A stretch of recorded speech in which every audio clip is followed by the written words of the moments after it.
رمضان كريم كريم كريم شهر عظيم عظيم عظيم.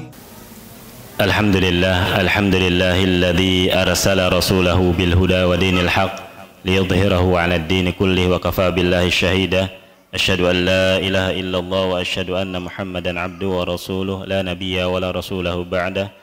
قال الله تعالى: أعوذ بالله من الشيطان الرجيم. شهر رمضان الذي أنزل فيه القرآن هدى للناس وبينات من الهدى والفرقان. وقال رسول الله صلى الله عليه وسلم: من قام ليلة القدر إيمانا واحتسابا غفر له ما تقدم من ذنبه. سبحانك لا علم لنا إلا ما علمتنا إنك أنت العليم الحكيم. Hadirin jamaah salat Isya wa Tarawih yang insyaallah dirahmati Allah Subhanahu wa taala. Pertama-tama marilah kita panjatkan puja dan puji syukur kita kehadirat Allah Subhanahu wa taala, dan salawat beriring salam semoga tetap terhatur kepada Nabiullah Muhammad sallallahu alaihi wasallam. Hadirin shaimin shaimat yang dirahmati Allah Subhanahu wa taala, menyambung pembahasan yang kemarin, yaitu pembahasan tentang momentum yang luar biasa, momentum yang besar, sehingganya momentum ini pun diabadikan oleh Allah Subhanahu wa taala di surat Al-Anfal. Tentunya menjadi pertanyaan bagi kita, kenapa kok momentum ini itu ditulis dalam surat Al-Anfal? Apa pelajaran yang bisa kita ambil dalam surat tersebut? Apa ibrahnya? Makanya ketika para ulama, para ahli ilmu, para ahli sejarah mengatakan, kenapa kok surat ini ditulis bernama surat Al-Anfal? Yang Al-Anfal adalah asal kata dari An-Nafal, yaitu sesuatu yang dibagikan, sesuatu yang dibagikan oleh komandan, oleh panglima, sesuatu yang dibagikan oleh imam, oleh pemimpin.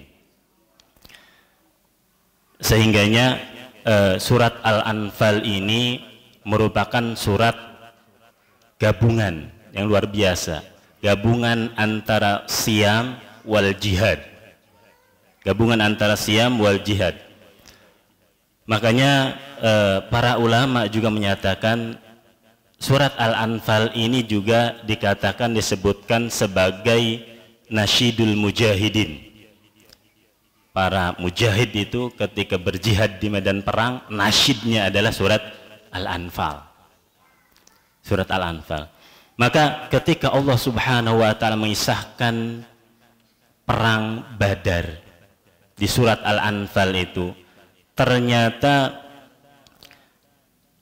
Allah Subhanahu wa taala ingin mengajari kita tentang niat. Tentang niat.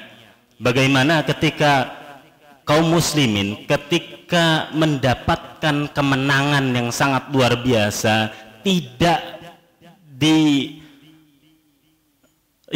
pernah terpikirkan ya, bisa memenangkan perang Badar, karena selisih pasukannya itu hampir berapa? Masih ingat pelajarannya? Itu pasukan kaum muslimin 313 melawan 1000 pasukan lengkap, sedangkan muslimin 313 ini dengan peralatan seadanya. Itu bisa dimenangkan oleh kaum muslimin. Dan ketika mendapatkan kemenangan tersebut, itu kaum muslimin terbagi menjadi 3 kelompok. Nah, ini yang ingin disampaikan oleh Allah Subhanahu wa taala. Jangan sampai kemenangan pertama kaum muslimin itu menjadi kekalahan pertamanya. Karena apa? Karena harta rampasan perang. Karena harta. Kaum muslimin ketika memenangkan perang Badar terbagi menjadi 3. Satu kelompok menyatakan, kami yang berhak mendapatkan bagian yang lebih banyak karena kami front terdepan, karena kami paling terdepan melawan musuh. Hei, tidak, kata kelompok yang kedua, kami yang mengejar musuh sampai mereka lari tunggang langgang, tidak kembali. Kami yang lebih berhak mendapatkan bagian yang lebih banyak. Tapi kelompok yang ketiga menyatakan, yang penting itu adalah apa? Komandan panglima. Siapa yang mengamankan komandan kita? Mengamankan Rasulullah SAW? Kami. Karena ketika perang Badar, sebelum perang Badar itu berlangsung, para sahabat Nabi SAW itu ketika melihat pasukan musuh yang lebih besar jumlahnya, ya, itu istilahnya kalau bahasa kita keder kali ya, keder ya. Jadi udah down duluan, jumlahnya lebih banyak, peralatan perang lebih lengkap dengan pasukan kavalerinya yang luar biasa tersebut. Ya, mereka itu sudah yakin ini kalah, sudah yakin, wah kalah ini. Jumlah kita sedikit, peralatan seadanya, mereka musuh peralatan lengkap. Maka Allah Subhanahu wa ta'ala pun memberikan kemenangan kaum muslimin, dan ketika hal tersebut terjadi, maka Allah Subhanahu wa ta'ala ingin mengajari kita jangan sampai niat kita itu hanya untuk mendapatkan harta. Hanya untuk mendapatkan harta. Begitu banyak kisah sejarah ketika 100 abad setelah ketika 100 tahun setelah Rasulullah Shallallahu Alaihi Wasallam wafat, ketika kaum muslimin bisa menaklukkan semenanjung Iberia yang bernama Andalusia, yang sekarang itu namanya adalah Spanyol, Portugal. Apa yang membuat mereka bisa berhenti, stuck dalam berjihad, dalam membebaskan negeri-negeri? Padahal ketika itu kaum muslimin sedang kuat-kuatnya, tidaklah suatu wilayah, tidaklah suatu negeri ketika datang pasukan Islam kecuali dua pilihan, antara masuk Islam atau membayar jizyah. Dan tidaklah mereka berhenti untuk membebaskan negeri. Karena apa? Karena harta. Begitu beratnya mereka membawa harta rampasan perang ketika mereka hampir saja menaklukkan Paris di pegunungan Bernay itu. Atau kalau dalam bahasa Inggrisnya itu apa namanya, the Battle of Tours, pegunungan Tours. Kita bisa kita baca kembali sejarah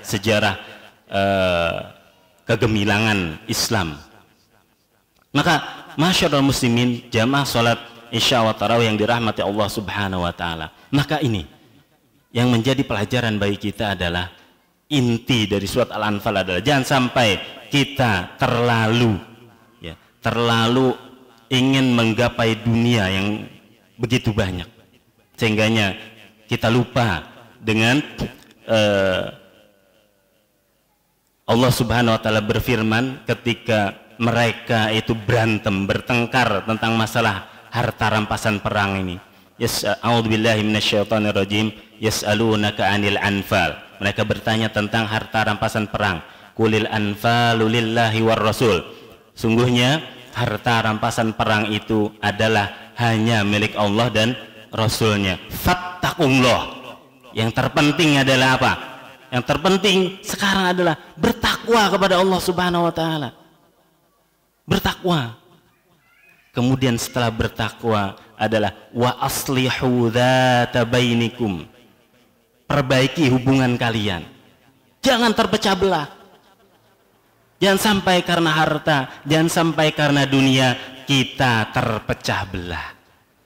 Itulah mungkin yang bisa saya sampaikan. Mudah-mudahan yang sedikit ini bisa kita ambil manfaatnya. Kurang lebihnya mohon maaf. Wabillahi taufiq wal hidayah. Wassalamualaikum warahmatullahi wabarakatuh.